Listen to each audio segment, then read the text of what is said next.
Kemudian Rasulullah katakan, kabarkanlah kepada mereka bahwasanya Allah Subhanahu wa taala mewajibkan kepada mereka sedekah, zakat. Yang zakat ini diambil dari orang-orang kaya di antara mereka dan dibagikan kepada orang-orang fuqara di antara mereka. Maka di dalam hadis ini sangat jelas sekali bahwasanya zakat itu diambil hanyalah wajib kepada orang-orang kaya saja, orang-orang yang hartanya mencapai nisab dan kemudian nisabnya itu berlalu haul.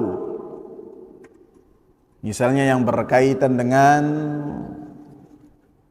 harta emas, misalnya zakat harta emas misalnya, maka zakatnya itu sekitar 88 gram emas.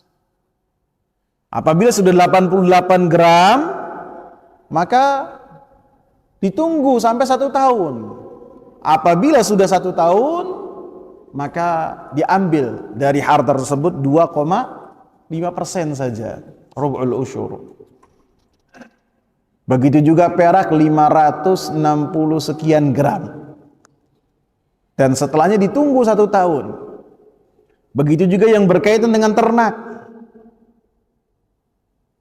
Kalau ternak, syaratnya 2. Yang pertama, mencapai nisab.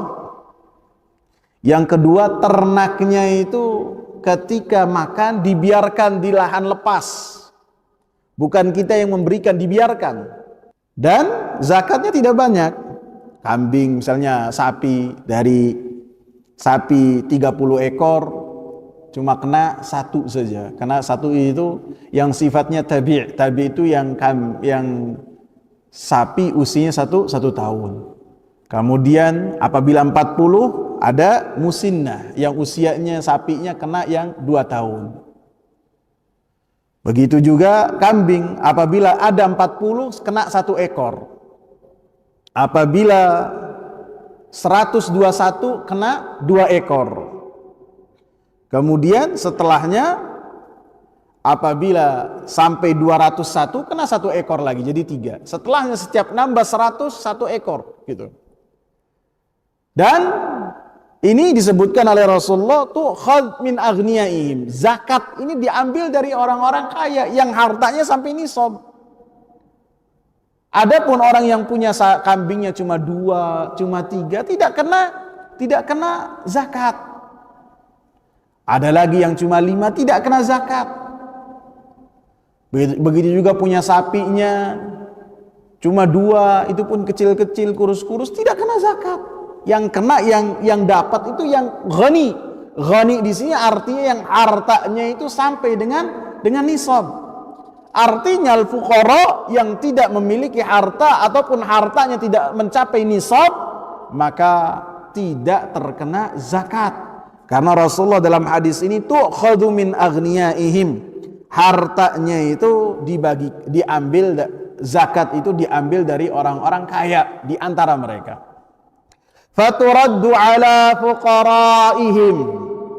Dan ketika zakat itu dibagikannya kepada para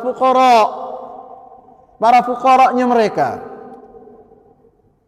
Dan patut kita ketahui dalam hadis surat At-Taubah, dalam ayat surat At-Taubah ayat ke-60 disebutkan bahwasanya orang-orang yang berhak menerima zakat ada berapa? Ada 8. Dan Rasulullah sallallahu alaihi wasallam menyebutkannya 1 di antara mereka saja. Menunjukkan bahwasanya ketika membagikan zakat dan kita cukupkan kepada 1 kelompok di antara 8 kelompok yang telah Allah sebutkan dalam surat At-Taubah ayat ke-60, maka itu boleh. Bukan hanya fuqara saja. Misalnya kita dapati ada Ibnu Sabil. Ada yang tahu makna Ibnu Sabil? Kehabisan bekal, ya. Benar ini. Bukan hanya orang yang melakukan perjalanan saja, bukan. Karena kalau orang yang melakukan perjalanan saja bagikannya bisa di terminal, bisa di bandara, bisa di stasiun, bukan. Tapi yang kehabisan bekal tadi. Kalau bekalnya habis, walaupun dia itu di kampungnya itu konglomerat, ya, dia berhak untuk mendapatkan zakat. Anggaplah misalnya orang umroh, backpacker misalnya, umroh, dia di Indramayu-nya top, tapi umroh, pas lagi umroh, qadarullah, dompetnya hilang, iya kan? Lagi safar, dompetnya hilang, artinya ATM-nya hilang, misal tambah lagi HP-nya nggak dia dapat, hilang juga. Maka ketika dia minta zakat itu boleh, dan mendapatkan zakat itu boleh, berhak. Walaupun dia di kampungnya itu konglomerat, anggaplah, tapi nggak ada akses untuk telepon, untuk transfer, nggak ada. Maka berhak untuk dia itu mendapatkan zakat. Dan apabila dialokasikan zakatnya kepada dia pun tidak mengapa. Karena Rasulullah menyebutkan dalam hadis ini, Rasulullah sebutkan 1 di antara 8 yang telah Allah Subhanahu wa taala sebut. Kemudian di dalam hadis ini juga anjuran yang sangat kuat bahwasanya zakat itu diambil dari satu negeri dan dibagikan di tempat yang mana zakat itu diambil. Bukan dipindahkan. Karena Rasulullah tidak meminta kepada Mu'adz untuk membawa zakat ke Madinah dari Yaman, tidak. Akan tetapi memerintahkan Mu'adz untuk mengambil zakat dari orang-orang yang mampu, yang hartanya mencapai nisab di negeri Yaman, kemudian dibagikan ke orang-orang Yaman di antara mereka, di kalangan orang fakir ataupun miskin. Artinya tidak dipindahkan, tidak, di tempat itu. Dan semua ibadah yang berkaitan dengan tempat ataupun yang berkaitan dengan syiar, maka Allah Subhanahu wa taala perintahkan di mana kita itu berada. Misalnya yang berkaitan dengan hewan korban, maka kita diperintahkan untuk berkorbannya di mana kita ada ketika hari Idul Adha. Misalnya hari Idul Adha-nya itu di Indramayu korbannya. Kemudian kalau kitanya lagi ibadah haji dan kita mau korban, sudah haji udah, kemudian kita mau korban, ya korbannya di Mekah. Misalnya kalau kita lagi di Mekah, kalau kita lagi di mana dan kita mau korban, maka di tempat itu kita berkorban.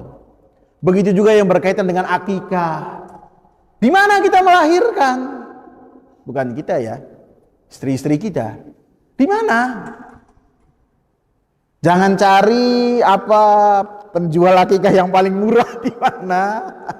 Walaupun jarak dari rumah itu 350 km nggak apa-apa, yang penting harga yang paling terjangkau. Mau dibagikannya di mana, mau dimakan sama tukang masak atau apa, terserah. Itu bukan anjuran. Anjurannya di mana kita berpijak, maka kita laksanakan perintah-perintah Allah, termasuk zakat. Bahkan zakat fitrah atau zakat fitri atau zakat Ramadan. Kitanya ada di mana? Kalau kitanya ada di Mekah menunaikan ibadah umrah dan kita mendapatkan 1 Syawal, maghribnya itu ada di Mekah, maka kita bagikan di Mekah dengan beras orang Mekah. Jangan kita telepon ke kampung, saya sekalian ya. Di sini harga berasnya ini mahal. Terus bagikannya sulit, enggak, masih banyak yang bisa menerima. Jadi di mana kita berada, kita tegakkan perintah-perintah Allah Subhanahu wa taala, termasuk pembagian-pembagian. Termasuk syiar-syiar, berkorban, sembelihan, maka di mana kita berada.